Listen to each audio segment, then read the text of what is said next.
Hello, and welcome to Coffee Connect, a Project Zion podcast series where we share inspiring stories and thought-provoking reflections of life and ministry that remind us of God's loving presence in the world. I'm your host, Blake Smith, and today I want to share a reflection called God and Country. It comes from a blog that I write called From the Desk Of. Back when I was in middle school and high school, I was a very active member of the Boy Scouts of America. And yes, I achieved the rank of Eagle Scout.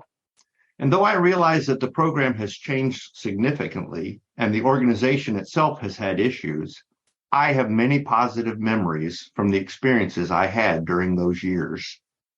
Besides the goal of becoming an Eagle Scout, it was especially important, for me anyway, to earn what was then called the God and Country Medal. I think this particular medal has been replaced by others like God in Life, God in Church, etc. But it was important to me because it represented two very important parts of my life: being a Christian and being patriotic, loving God and loving country. I didn't think too deeply about the implications of being a Christian and a patriot at the time. I just knew that I loved God and I was a good, law-abiding citizen. I knew, because I had been told time and again, that I had rights and privileges and freedoms because I was American. To say that I loved my life, my family, my friends, my church, and even my country would not be a stretch. To say that I took it for granted that everyone had what I had would also not be a stretch. I wouldn't know until years later just how privileged I was and how insulated I had been from all of the negative things many other people experience on a daily basis. Even once I was introduced to persons who were considered as other or who experienced life in ways other than the way I did, I didn't see a disconnect between my Christian beliefs and the flag to which I pledged allegiance. Perhaps that is because there doesn't have to be a disconnect. The Boy Scout oath includes a promise to do my duty to God and my country, and reverence is the closing element of the Scout law. To be a Christian is to love God, and to be a patriot is to love one's country.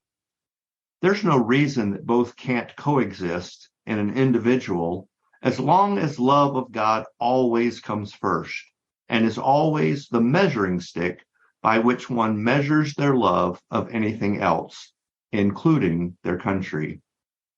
Like all institutions, organizations, nations, groups, and individuals, there are things in our country's past and present that are not representative of God or God's will.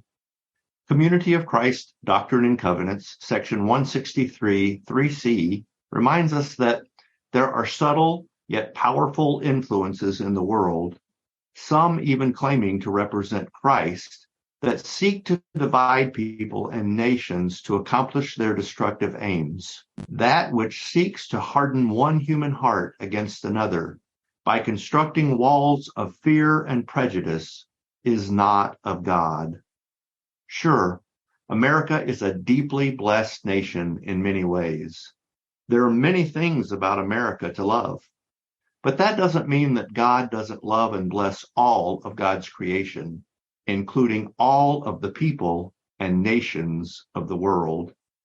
It's important that as we celebrate the birth of our great nation, we must remember that it is one nation, not the only nation, under God.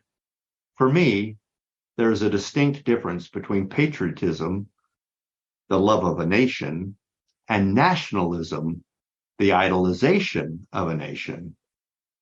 As Christians, we must remember that we are only part of God's great creation, and our call is to work toward the building of God's peaceable kingdom on earth, a kingdom of love and light that is for all people and includes all people. Have a great week.